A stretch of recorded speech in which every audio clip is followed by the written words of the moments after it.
Netcasts you love. From people you trust.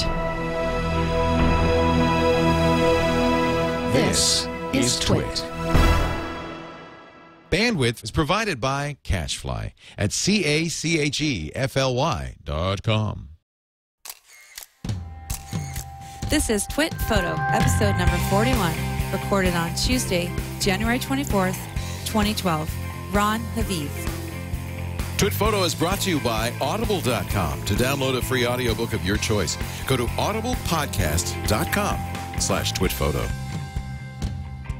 It's time for TWiT Photo, the show in which we take a brilliant, wonderful photographer, look at their photos, learn about their art, their inspiration, some of their technique. I look forward to this show all week.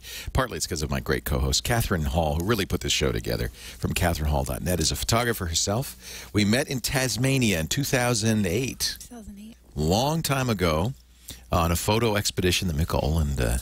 It was so much fun. Yes, it was. And I found you to be such an inspiration, as were all the pros, because it's really in the long run the inspiration for the show. Each pro has a unique style that they're all artists, a unique way of working, and I don't know what it is about photographers, but they're often very articulate and willing to share what it is they do. Yes, they are. It's kind of interesting, definitely.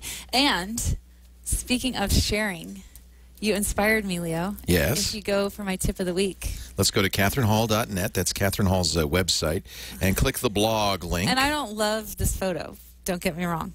But remember last week when I was saying how much I hate the iPhone and that I can't get into it? Yeah. And you said something that really stuck out. What did you say, Leo? I said it's not the camera, it's a photographer. Is that what I said? Yes, but you said having limiting tools. Oh, that's right. It's like sonnets. You know, that limits you. Yeah, so the things that were frustrating me the most about using the iPhone was, as a professional, you get spoiled. You know, I can throw on a cool lens, put it on 1.2, 2.8, and everything looks cool. There's a nice depth of field. Or, you know, lens choices or zooming and all these things, you get a little bit lazy. And I realized the problem with the iPhone is not the iPhone itself, it's me. And that I'm not willing to move around and... Right. And granted... And sacrifice. Yeah. Sacrifice quality or the ability to zoom in on an image or to focus it in the way you want, the depth of field you want. But on the other hand, it's a challenge. It's an interesting challenge. It's a learning tool for me. Yeah. It makes me move around. And so that was an image this weekend at a concert that I took. This is great. Morgan Page, he's one of my favorite DJs. I love it. But Ruby Sky sucks in San Francisco. Yeah, people don't like that club. The sound quality is awful. Yeah. So anyway, point of the story is I was inspired by you. You give me a lot more credit than I deserve, because I'm pretty sure I said, Catherine. I did not say, Catherine, don't limitations prompt growth and a novel approach to a known situation? Something like that. That wasn't so eloquent. That was insinuated. But I sold my iPhone on Gazelle. You did? And got $170, and then bought the new S. Yeah, the S. Yeah, because it is a lot better, the 8 camera. Megapixel. Yeah, the sharpness is not so good. And it's the camera you have now. We got to get you on Instagram. Are you on Instagram? Yeah, I'm on Instagram. I don't really do much. Well, but I will be. This will be changing. That's how you share. Or you could share it on Google Plus. Or where do you like to share photos outside of your blog, obviously? Well, Google Plus is hard to get to from Instagram. They really need to put the plug in there. Yeah, you have to do one or the other. Yeah. So what I don't like about Instagram is that you know, they don't really have their own website, so you have to use third-party websites to get into it. Twitter's good. Twitter's fine. I use Twitter. Twitter's fine. Nothing wrong with that. So there we go. Well, anyway. Now, what did you do? Because there's a frame on this. I just want to... Oh, well, I used Nick. Alex reviewed that last week. Those great tools, yeah. The Nick software. Snapseed. Snapseed, that's available for our iPhones. And then I just threw a film thing on there. Love it. To make it look a little bit better than it was. Yeah, that's, by the way, why we like filters. That's why everybody likes filters and Instagram and all these programs. I know. The photo wasn't that great, but I tried to polish it up a little bit. So today we're going to learn about photojournalism. You know that's my favorite kind of photographer to get on this show. Your absolute favorite. I don't know why, but there's just something I just revere photojournalists because they often take great risks. They are both artists, but also in a more practical fashion. Yeah. Because they're going out into the real world. And in generally speaking, the ethos of photojournalism is don't modify the photo too much because you're bringing somebody a real experience. So a great photojournalist, talk about working within challenges. You're moving fast. You get one chance for the shot. Yeah. You can't use Photoshop on it. This is a challenging art form, and yet some of the best photographers in the world ever in history have been photojournalists. Do you remember in 1989 the one shot of, it was in Panama after the elections, of that VP candidate that was on Newsweek Time, all the covers? Yes. He was a photographer. Wow. And he was only 24 years old when Ron took that photo. Ron Haviv is our guest. Yes, so we have Ron Haviv today, and he was also known for founding, one of the original founders of the 7 Agency, which is by far the most prestigious photojournalist agency worldwide. So it's a huge honor to have him here with us today, and I'm definitely looking forward to speaking with you, Ron. Welcome. Thank you. Great to be here. Great to have you. It must be hard when you do an image that's so well known, and you're like, what, 20? What did you say? 24. 24. To then go on. It's like landing on, when you know, Buzz Aldrin, I walked on the moon, now what? Do you have it? Is it hard to live up to an image that you make when you're so young? Well, to be honest, I got some really good advice after I took those photographs and was told to immediately forget about those pictures and spend the rest of my life trying to prove that I was really a good photographer and a good photojournalist. Isn't that great? I do that ever since. That was good advice, wasn't it? It was. Just walk away. You're not done. Yeah. So, what kind of pictures do you like to take, Ron? Well, over the course of my career, I've spent a lot of time dealing with conflict and post-conflict situations and very historical moments. I've been fortunate enough to see the world change 3 times. I was in Berlin when the wall came down. I was a photographer documenting the effects of 9/11, and just recently have been covering the Arab Spring. And it's being able to kind of be one of the documenters of history that really kind of motivates me to keep going. Is that what your goal was when you said, I'm going to choose this as a career? No, and to be honest with you, I didn't really know what I was doing. I kind of fell into the world of photojournalism. And after that early success, I kind of understood that maybe this would be an interesting career because my photography could play a role in the process of people making decisions, the process in communicating. And as I started to work more and more, by the time I started working in the former Yugoslavia during that conflict, I started to understand that the camera could also be used as a tool to help protect people, to give a voice to the voiceless. As much of a cliche as that is about photojournalism, it actually is quite true. It's interesting, the photo, I don't know if you recall, but President Bush actually talked about that image and how that was one of the reasons why they invaded Why we're here. Why we invaded Panama. So it is, you say, yeah, I want to change the world, I want to have an effect, but to have that experience at 24, nonetheless, I mean, it must be pretty powerful. So, I mean, looking at your work, dealing with the places that you go and how much conflict is a sort of motivation, or documenting these places and struggles, how, other than just prompting or wanting to create positive change, how do you do it every day? How do you go into these zones that most people are running away from?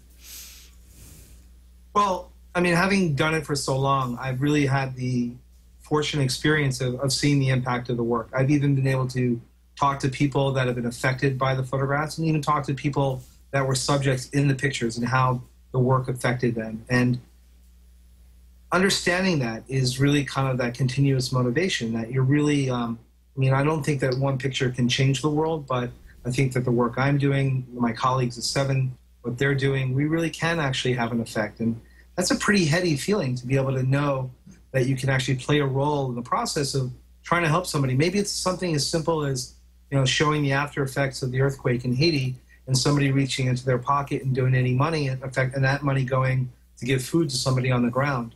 Knowing that you can play a role in that is fantastic. Do you? That's interesting because it sounds like you have a point of view. So I think a traditional journalist, at least as we've learned to construe them on the New York Times, you know, has no point of view. Well, I bring you the facts. But it sounds like you yourself come with a point of view about the things you're taking pictures. Is that true? I wouldn't go so far as saying a point of view. I would say that, you know, I am very, very careful to make sure that my work is fair and representative of the situation, that I'm not taking the ability to kind of push the reader into one way or the other. But when you're down on the ground and you're seeing the things in front of you, then I feel like it is my obligation, not only that, my responsibility as an eyes of the public to present the information to people so they can make a decision from there. Right. So the story, the point of view doesn't occur till you get there. But once you see what's going on, you're there to document it. Exactly. How do you resist that sort of, because you do you're in these places and you must form an opinion, or you want to advocate, I'm sure. Yeah. How do you not go one-sided and tell a story that's a little bit weighted to make it look more extreme than it is? Well, I think that's it. You don't want to make things look more extreme than it is. I mean, these situations are extreme. I think you don't need to. Yeah. Yeah. And the fact that you're there, you're documenting, and I think the idea is to get the information out. And so, although it has become much more difficult over the years to cover, let's say, both sides of a war, you still try to make that attempt to cover, let's say, the Iraqi side and the American side, or in Darfur, the government side and the rebel side. But you really have to just kind of rely on this responsibility of being fair to the subject. But if one side is committing atrocities and human rights abuses, then I would document that. Absolutely. And it's kind of hard when you're in Darfur. I mean, you kind of want to speak for the powerless, don't you? The children. Absolutely. But I think the photography does that. Right. Isn't that wonderful? If you do it right, you're giving somebody a voice. How has it become increasingly difficult? I mean, talking about telling the story in both sides, and it seems like more wars are, especially in the zones that you're in, are guerrilla style versus one state against another state. How has that affected your storytelling? Well, I think overall it's becoming more and more difficult, no matter whether it's a state versus state or a rebellion. I think that all sides are becoming increasingly conscious of the power of the media, and specifically the power of images. Yeah. And if you look at what's happening in Syria today, where the government is trying very hard to control the access for journalists, or if you look at what happened in Iran at the end of their elections when the first Green Revolution started, they threw all the journalists out. Or in Sri Lanka, when they ended the civil war there were no journalists to document the end of the longest-running civil war in Asia. So it's becoming very, very difficult for us to work, and we have to constantly figure out different ways to be able to get the story. Do you always want to go in accredited by a major organization, or sometimes do you want to go in under the radar and just go in as a private citizen that happens to have a couple of cameras? How do you get around these restrictions? Those are options. There are photographers that are now, there was a photographer recently in Syria that went in just with his iPhone and managed to go in as a tourist and was able to document part of the uprising. I think, the idea is like trying to be able to like get the work out there, and as a non-participant versus, let's say, a Syrian photographer, a non-participant national can then go out and legitimately put the work out there and say that this is what's happening without any real question about the motivations of the photographer. You do get competition now, though, from if it's an iPhone, from a lot of people with camera phones, and there are people there. Do you think that kind of photojournalism is challenging your profession? Well, I wouldn't say that that's actually competition. I think that it's fantastic that there is so much citizen journalism, and I think that there's no way a professional photojournalist could be in any of these places or all of these places. So I think that it's great that we're seeing images now from Syria, as we saw from Libya in the beginning, and certainly from other places. But as time goes on, in order to really tell the story and tell the story with authorship and tell the story with the eye of the photographer, it's up to people like myself to go in there and tell the story. And I thought it was interesting that you say that governments are starting to recognize it's not just the videographer, it's not just the CNN reporter, that in fact the real threat might be the still photographer, because it's so often the case, as in your famous photo, that a single image becomes the story forever and is never forgotten. And we could think of so many single still images from photojournalists that have become the story more so than any video. Yeah, definitely. I think of Vietnam War. I think of that shot. Certain images just stick right up in your head. Yep. So risk. I mean. Oh, you must be. You're a very brave man, Ron. I mean, have you been? You're talking about the consciousness of the government. Have you been taken prisoner while you've been out shooting? How? Yeah, I've had some unfortunate experiences. I've been taken prisoner 3 times, to the point where I had to have governments negotiate for my release, and there have been countless times where I've been arrested. But I've been very lucky. I think that as we all know, last year we lost a number of photojournalists covering the conflict in Libya, and certainly in many other conflicts. Certainly during my career, many people have been wounded and have been killed in the line of what they're doing. I have to ask, when you're captured prisoner, what's the word? I mean, where are you taken? What's the experience? Well, I think all the experience, the particulars of each experience are different. The overriding feeling that goes through all of them is that sense of unknown and sense of not being in control, and the resignation that your life is no longer in your own hands, and that's a very difficult idea to accept. I'm showing right now images from this summer of the fall of Tripoli. And these were all taken with the iPhone. Yeah, that's what's really interesting. And boy, Catherine, we were just talking about that. It's the camera you have, and sure, maybe you'd love to have your 5D, but to be there and be able to get those images and be kind of under the radar as you get these images, it's such a risky time. Are you an adrenaline junkie, Ron? I mean, is this something that you need to seek out? I have to tell you, as being shot at during the fall of Tripoli, it was really not a pleasurable experience. So I'm not really kind of like looking to get shot at and go to war, but I am really interested in history, and I'm really interested in being able to kind of present my view of history, and also, let's say, using Libya as an example. There were a lot of war crimes that took place on both sides, and especially the victors were trying hard to erase the crimes that they committed. And I looked upon the job that I was doing and my colleagues were doing as very important. Yes. I think that hugely important. These things need to be documented. There needs to be independent documentation of it. And as part of the whole truth and reconciliation process that Libya will eventually have to go through, but that I've experienced covering South Africa or the war in the former Yugoslavia and other places, where the photography plays a role in helping the country get back on its feet. So you see yourself as a witness to history? Is that what drives you?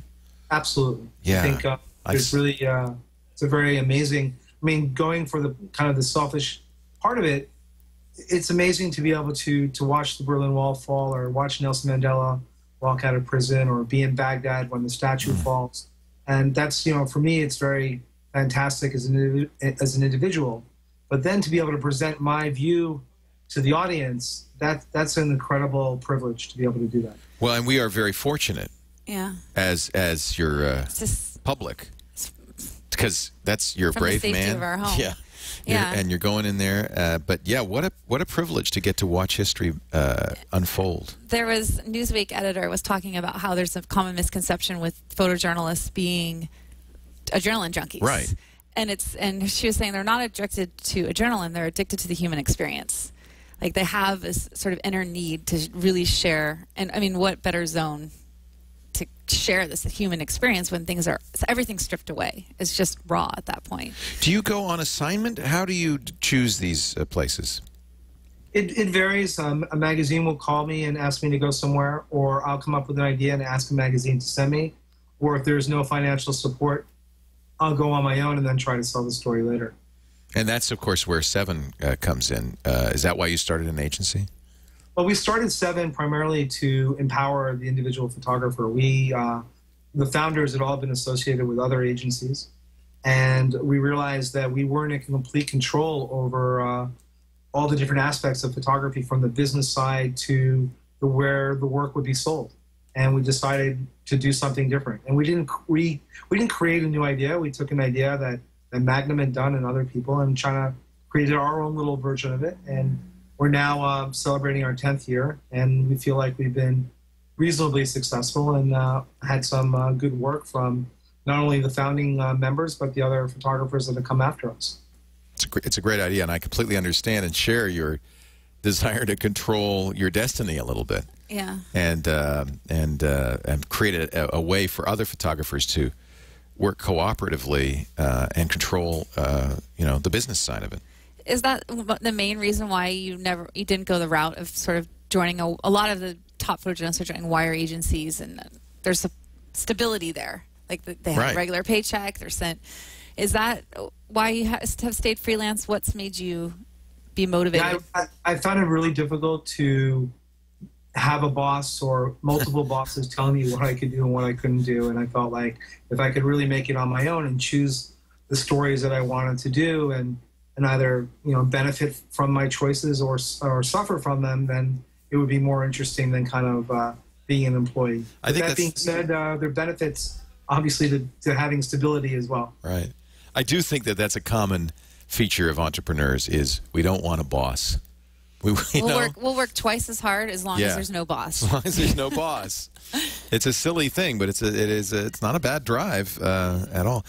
We're looking at images from the Haiti earthquake a couple of years back, and what's nice on your website, these are all from your website. You've made multimedia slideshows, and it's nice because you're controlling the view and the point of view, and you've added video. And I highly recommend people go to your website. Yeah, he has a Vimeo channel too. On his website, there's a lot of links. This is on Vimeo. Yeah. Really, really great that you share so much of this with the world, and boy, it's dramatic.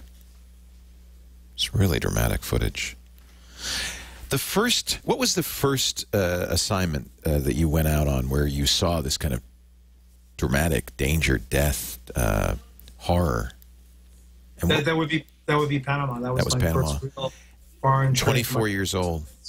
What was your reaction? I was kind of spinning around in circles. I was very lucky to have. I was traveling with Christopher Morris, who's a partner in Seven, and was a good friend.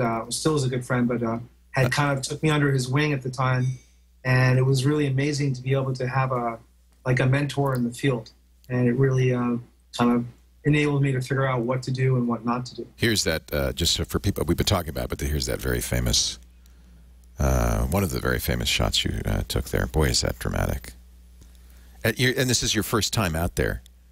Pretty much, yeah, my first time. You must have been shaking. I was shaking. Yeah. It was a very interesting experience, for sure. Are you used to it now? I don't think I'm used to it, and I think I've kind of always said to myself, if I find myself considering this kind of like another day at the office, being used to getting shot at, then I certainly need to do something else. I think you need to be fearful, you need to be conscious of your safety, those around you, while at the same time trying to get the photographs that you need to get. How are you staying emotionally connected to seeing these things, but not breaking down? Well, I think it's a really fine line that each photographer has to find within themselves on how to work in these places.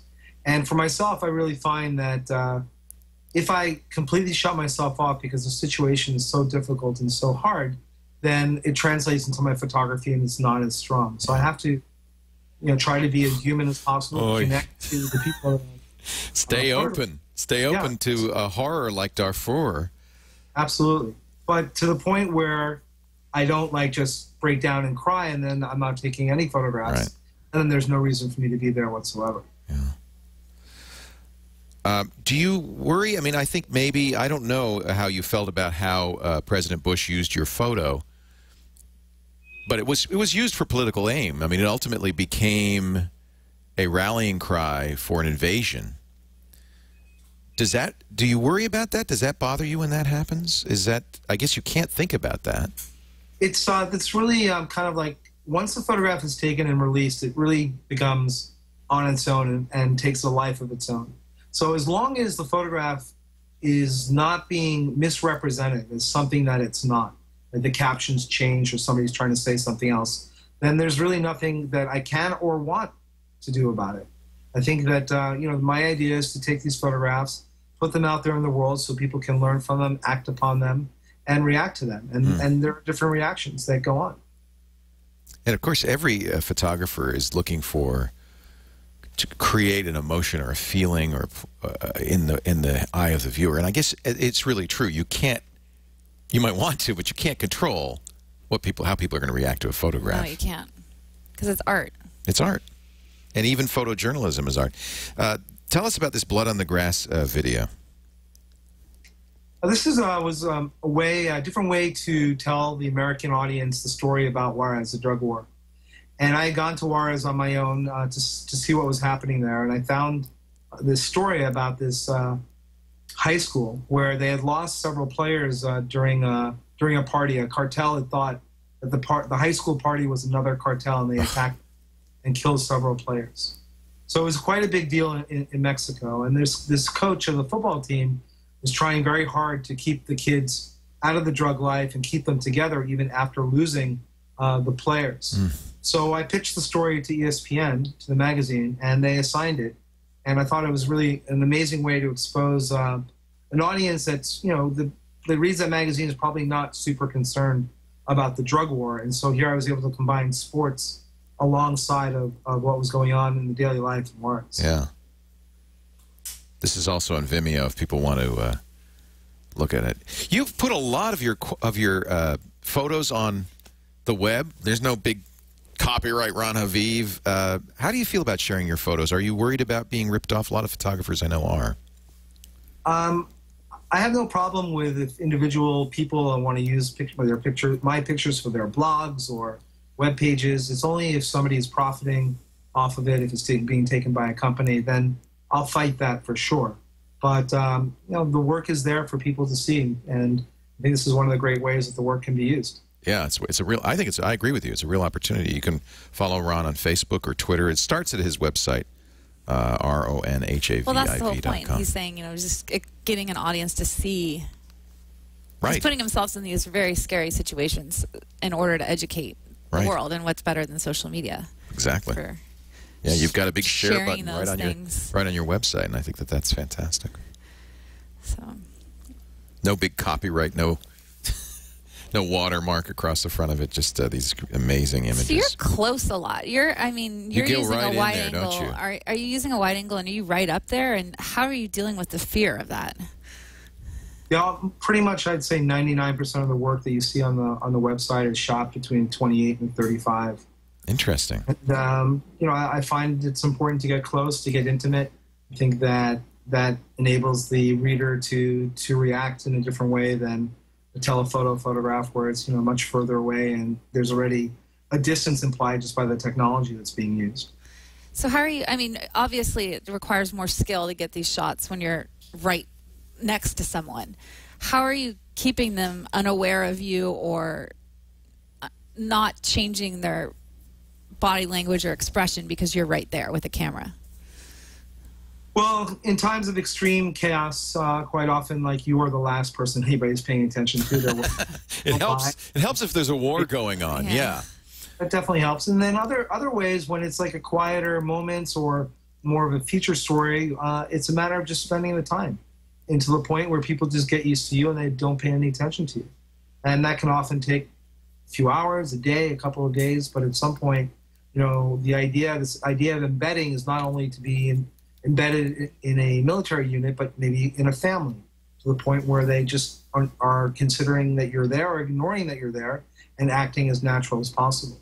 I think the audience has to acknowledge that, yes, there's somebody there with a camera, so it's possible maybe somebody turned a little different way because because of my physical presence there, but my goal is as close as possible to give you a natural view into whatever we're looking at. You are our witness. Yeah, and accessibility plays a huge role in that.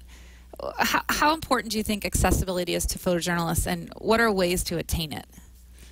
I think accessibility is, a good 75% of what we do. You have to be able to get access to whatever you're trying to do, and you have to find ways to do it. So a lot of it has nothing to do with the camera. In fact, there are times when you don't pick up the camera for a day or two, where you spend time with your subject. Sometimes, especially if it's politically related, you have to tell them that you understand what they're trying to say, and you want to tell the world their point of view. Not that you necessarily agree with it, but you're willing to explore and show, what they're talking about.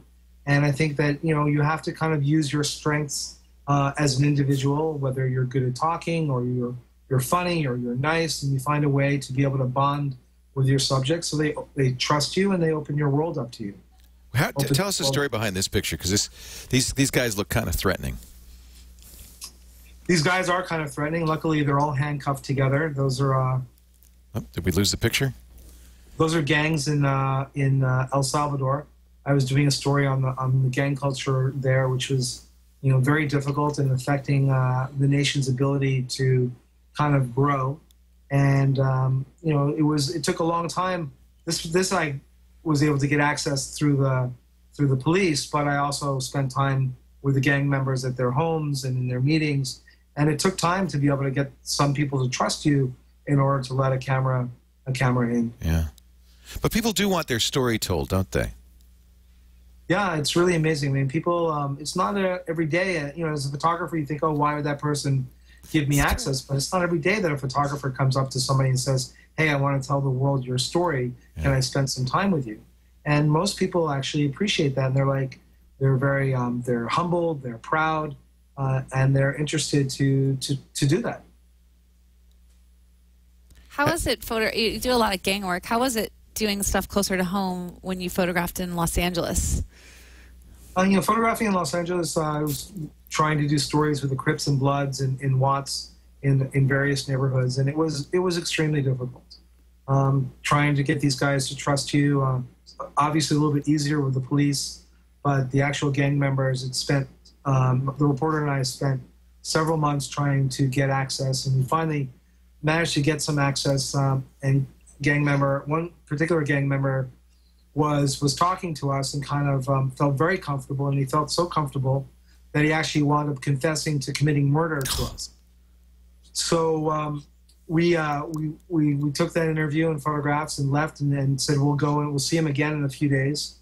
And before that happened, we got a call from the district attorney in Los Angeles, who said they had just arrested a guy who had been hired to kill the two New York Times reporters. Oh, jeez. I had all of a sudden realized what he had said and basically greenlit us to be killed the next time we went back. So luckily, we found that before we went back. So, one step forward, two steps back.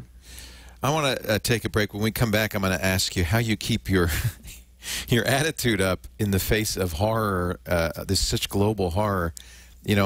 Sometimes I don't even want to look at the news because it brings you down, and yet you're going out and actively seeking this. We're talking to Ron Haviv, RonHaviv.com, about his photography. We also have his tips and a couple of favorite photos to take a look at. Before we do that, though, I want to talk about Audible.com. I love audiobooks. Do you ever listen to audiobooks? I always listen to audiobooks. Oh, good. Glad to hear it. When I'm driving. Yeah. Anytime you've got a commute, if you I go to the gym and spend an hour a day, unfortunately, at the gym. That's the most boring thing in the world. I know I have to do it. An hour a day? Huh? Yeah. Oh, good job. I know I don't look at it, but I do. And it's boring. And the only way I can stay interested is by plugging in and listening to audiobooks. I just started something new.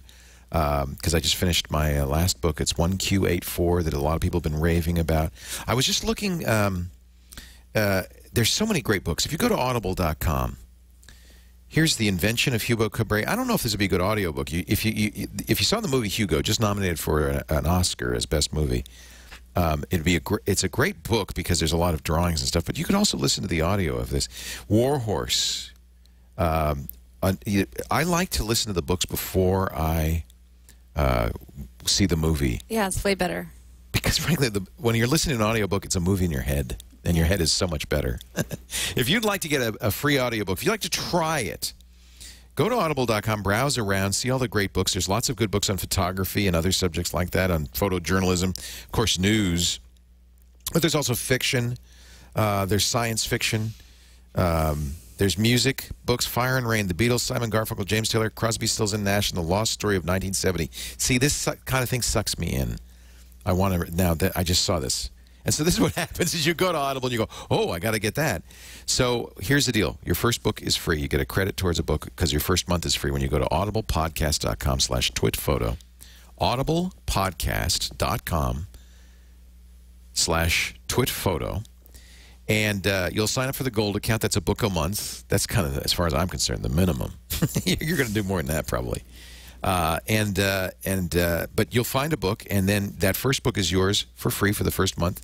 Cancel at any time, and that book is yours to keep. In fact, I've been an Audible member since 2000 for 12 years now. I have 500 books in my library, and they're all still available to me for download in high quality. I can listen on my iPhone, my iPod, a Zune if you've got one, Kindle if you've got audio on your Kindle, many GPS devices. There's hundreds of devices that can play audio from Audible, as well as, of course, your computer. audiblepodcast.com.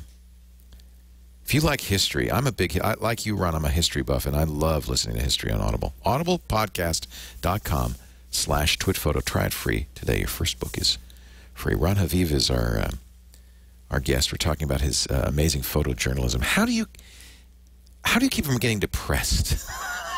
It would make me so sad sometimes. Well, you see moments of great bravery, of great generosity, people helping. You see the human spirit on the positive side come through every once in a while, and I think that you kind of hang on to those moments, and those are the ones that keep you going. What about decompressing when you get back? And just, I mean, you in such a, talk about culture shock coming from such extreme situations. How do you adjust to normalcy? Well, I think the key was not very early on. It took me a couple of years to understand how to do it, but I used to come back from conflict and expect the people around me to adjust to me, right? Which doesn't make any sense. So when I kind of understood that I needed to adjust to them, and it was up to me if I wanted to be able to participate in my normal world, which is my real world, not the world of conflict or famine or something like that, it became much easier. And I don't really find it extremely difficult to come back. I think what I do find is, I mean, again, kind of going back to the cliche, but it's true, you really appreciate what you have, especially living here in the United States, and you come from a place like Baghdad or Mogadishu or even Tripoli, and you see like how amazing it really is here. And even with all our problems, and I know that everybody has a different life here, but still, it is much better than in most places in the world. So your life has been in danger on several occasions, not only being taken prisoner. There has to be some sort of self-protection, survival mode, or does it just go away when you're out there? No, I think if it goes away, then eventually you're going to get killed. Yeah. It's such a dangerous profession anyway. Indeed. I mean, pretty much, especially if I'm going to a conflict or some sort of breaking news story, I would say pretty much from the moment I get on the plane in New York to the time, or until the time I come back and land in New York, I'm pretty much afraid. And you have to use that fear to your advantage, and you have to be able to, again, walk that fine line where the fear is not paralyzing you, that you're not able to work, but it's making you fearful enough to make smart decisions. Now, being said, like, it's not a smart decision to go into a war zone or go to a famine or go to a disaster area. But like once you accept like this is where I am and this is the reality of it, then you really try to make the best decisions possible. In this case, you're going in with Doctors Without Borders. You're going into a war zone in the Congo, just a brutal war zone. And gosh, people got to go to your site. I'm going to turn off HD because it's a little hard for us to play this back. But you've got to go to Ron's site and look at some of these videos because they're just so dramatic, so powerful. And you'll really get a sense of what he's talking about, where he's going into harm's way here. What's the scariest? I mean, do you have like one moment that was the most fearful moment of your career, or is it any stories? I mean, I find it very difficult to kind of like, it's even. So just. Just overall, there are times when, there are very difficult situations, and I've been very fortunate enough to survive them and be able to work and come out with photographs and stories of, the people that I'm photographing. Here, we've got two of your favorite photos that you sent us to talk about. This is the first. Tell us the story behind this. This is a really kind of lovely story. I was doing a big project, or Seven was doing a big project with the International Committee of the Red Cross called World at War to celebrate their 250th anniversary.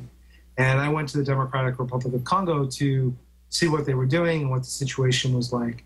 And one of the big things that the Red Cross does is about reunification of families. that often are split up due to fighting. And so in this story, this young child had lost his parents in a battle. He went one way, they went another way. And probably he thought they were dead, and his parents probably thought he was. And so at this very moment, he's being told that the Red Cross has just found his parents, and they expect to reunite him with them shortly. Oh, my God. How old is he? He's about 11 years old. Oh, my God. Wow. So that's the story of how you keep going. Yeah. Moments there's of hope. moments like that. Yeah. Great moment there, and very hopeful. And here's another one. Where is this, and what is the story here? This is from Darfur. I was doing a project with UNICEF on the situation of children in Darfur. And this is a kind of an amazing picture in a number of ways. The first one is being that this young girl, she's probably about 9 or 10 years old, and her two friends are going off in search of firewood. As you can tell in the photograph, there are no trees anywhere to be seen. Not a lot of firewood. She's going to have to walk maybe a day, maybe 2 days to bring back some wood for her family so they're able to cook food. Now, that's enough of a hardship for a little girl to do that, but at the same time, she has to sort of avoid the military, avoid the militias, and try very hard not to be attacked. Because unfortunately, in Darfur, girls as young as 8 have been attacked and raped. And so, I was talking to her. It's about 6:30 in the morning, and I was asking her what she was doing, and I lifted up the camera, and she just kind of bowed her head in that way. And what really amazes me is the way that she's holding herself, that kind of pride and resilience. And then, of course, her clothes are so beautiful. It's like she could be in fashion. It's just a very striking image for me. She looks like a woman too. She doesn't look like a girl, you know. Wow. Ron has 3 tips for us too. So let's get to those tips. Starting with, do your research. You do this before you go, I presume. It's extremely important. So many photographers show up, especially those of us that are doing photojournalism. They show up in a country. They don't know the history of the country. They don't know what's going on. They don't know who the players are. And it's extremely important to be able to do that in order for you to understand what you're photographing. It'll make your photography so much better if you know what you can talk about and how you can translate that into visual images. And then, of course, especially now, the way as photographers are doing audio and video, and we're interviewing people on their own, you need to be very knowledgeable about what you're doing. So how does this illustrate that? Well, this is actually the gang member that confessed to murder. Oh, great. So he gave a pretty good interview. And you went in prepared. You talked about how long the difficult process of getting access to this story. Any tips on getting access in these kind of situations? Well, you have to kind of look for different ways. I mean, eventually we were able to get access because we went to people that were working to help people get out of gangs, like different non-governmental organizations, both like local organizations in Watts and national organizations. And there's always, somebody that, thinks that it's important, for people to be able to see examples of what's going on in order to try to tell people, like, gang life obviously is not the way to go. So they would be helpful with introductions. And then it's up to you as the photographer and maybe the writer, or separately or together, to gain the confidence of your subjects. And in some ways, this guy is just as trapped as that girl in Darfur. I mean, he's a bad actor, but he's also a victim. Absolutely. And the things that came out of his mouth are the same things that I heard from people in Darfur, the same things I heard in Rwanda or Yugoslavia or Iraq. And basically, it's like, I'm here, I'm doing what I'm doing because I want to protect my family. That's what's important to me, and I'll do anything I can to keep them alive. They're surviving. Exactly. Yeah.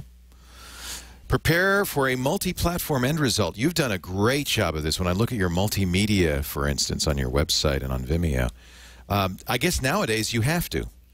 You're not just taking still images. It's not just the front cover of Time you're going for.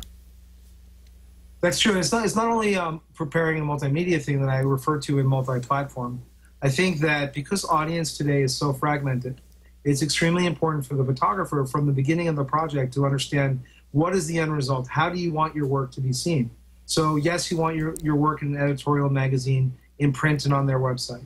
Then possibly you want to do a book. You want to do multimedia. Maybe you want to have an exhibition. Maybe you want to do a projection. Maybe you want to do something else. So by thinking about all this beforehand will enable you to be able to accomplish what you need while you're in the field. So there are very few photographers that they always think about these things afterwards, and they're like, oh, I wish I had done this. I wish for my media, or I wish I had this photograph because would be perfect in the book.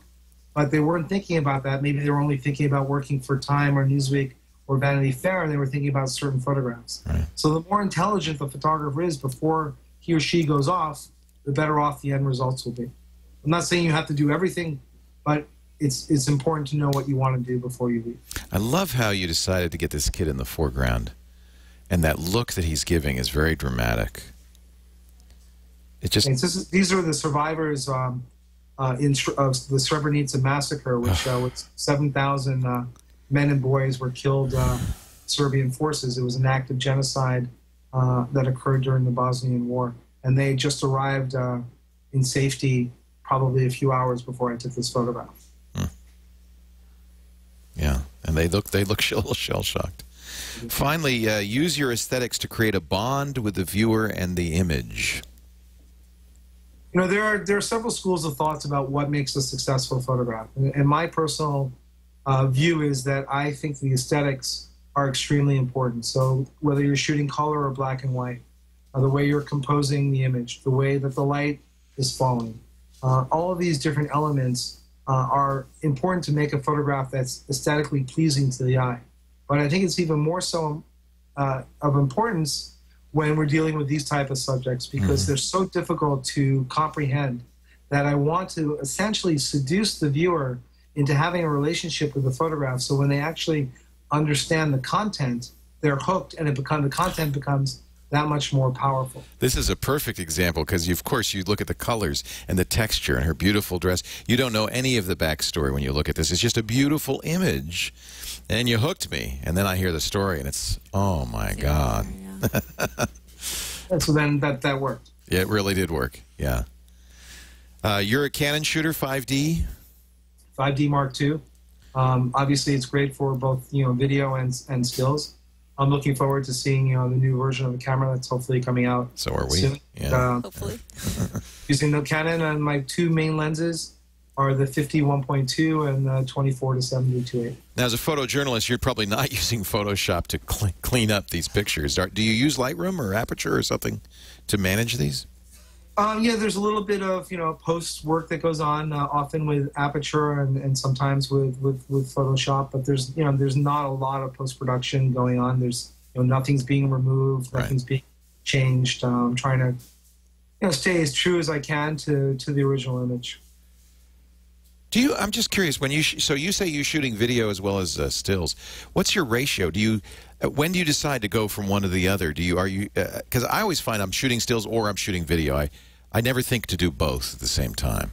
It depends on what the assignment is and what's going on. If it's a new situation where you're not able to really, you're not going to be able to go back and do both, then there are certain things that I assume, whether maybe because of the audio, and you need to have some moving images, I'm going to shoot video. But for those that will look at the multimedia piece from Haiti, it ends with a piece of video and then transfers into a still image. So I was shooting video, and then I was like, okay, this is going to be a still image. So while I was shooting the video, you have that capability with the 5D to shoot a still. I haven't gotten to the point where I'm doing frame grabs off of video. And my multimedia is also, the foundation is the still photograph. That is like exactly what I'm basing everything around. I'm not a documentary filmmaker, so that's what I'm concentrating on still. So I'm always going to look for the still image first, and then if I'm creating a multimedia piece, I'm going to find a way to gather enough video and audio to make it work together as a package. That makes sense. And there's just talking about editing. Ron, I want to get your opinion on this. There's such a... you can't do certain things to images, like you said, removing things, altering the image. You can just do certain burn and dodge. That's it. With citizen journalists using things like Instagram and other things to capture these images, Stephen, one of our viewers, brought it to my attention of a Newsweek having an image that had been heavily processed in the magazine. How is that affecting photojournalism? Well, I think I think we're in dangerous ground here. I think that there's going to be a point, especially I think with citizen journalism, where something's created, put on YouTube or sent out, especially a place where there are no journalists, say maybe Syria today or Iran or something like that, and it's going to be a hoax, and it's going to manipulate people. So I think that this is again why there still is a need for true independent photojournalists that people trust, that have a reputation of integrity, because it's so easy now through Photoshop and other manipulations to create images that are following the angle that you want to tell. It feels like we've already had that hoax, but I can't think of an example. It is something. There have definitely been little bits and pieces. Yeah. For sure. I think there's going to be a big one, really major, that's going to affect people. I think you're absolutely right. It will happen. Ron, it's such a pleasure talking to you. RonHaviv.com is a place to start. I've just followed you on Twitter and Facebook. Your Vimeo videos are amazing. People should go look at those. He also has a workshop page on his website as well. What's your next assignment? Do you know where you're going next? I'm probably going to go back to Mexico. More drug wars. Well, I think it's it's an important story, and even more than that, it's a very American story that I think that people are just kind of tired of. But I think there are some reasons why we need to keep going back and pushing the work in front of people and telling them, look what's still going on. The government needs to react in a different way. And your next master class in photojournalism is coming up in Palm Springs in April. Yep. It should be a lot of fun. Wow. Boy, would I love to do that. That's just great. So what kind of background do people need to go to something like this? I think, just like a basic portfolio and an interest in wanting to learn. And they don't have to be a working photojournalist yet, just somebody who wants to be? Yeah, they don't have to be a working photojournalist. Okay. Really great. Thank you. Really a pleasure meeting you.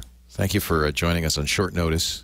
Yeah. And struggling through the Skype issues. It actually worked great. It works great. Yeah. Thank you, Ron. It was a pleasure. Thanks, Catherine. Ron Haviv. Thank you for joining us. We do TWiT Photo I love this. It's so much fun. TWiT Photo every Tuesday, around about 1:30 in the afternoon Pacific, 4:30 Eastern. You can watch live at twit.tv. But you know what? We make it available for download. We've got, how many, 35 episodes, something like that? I have it right here. 40 episodes. This is 41. 40, last week was the big 40. So there's plenty of them. And if you haven't seen them all, my goodness, go back, because every one of them is a gem, just like this one. Twit.tv. Catherine, what are you up to next? CatherineHall.net, your blog. That's the place to go to see your pictures. I'm working on the show. She's now an eye photographer. And I'm taking photos. I love it. I love it. Well, thank you for being here, everybody. Thank you, Catherine. Thank you, Ron. Thank you, Ron. We'll catch you next time on TWiT Photo.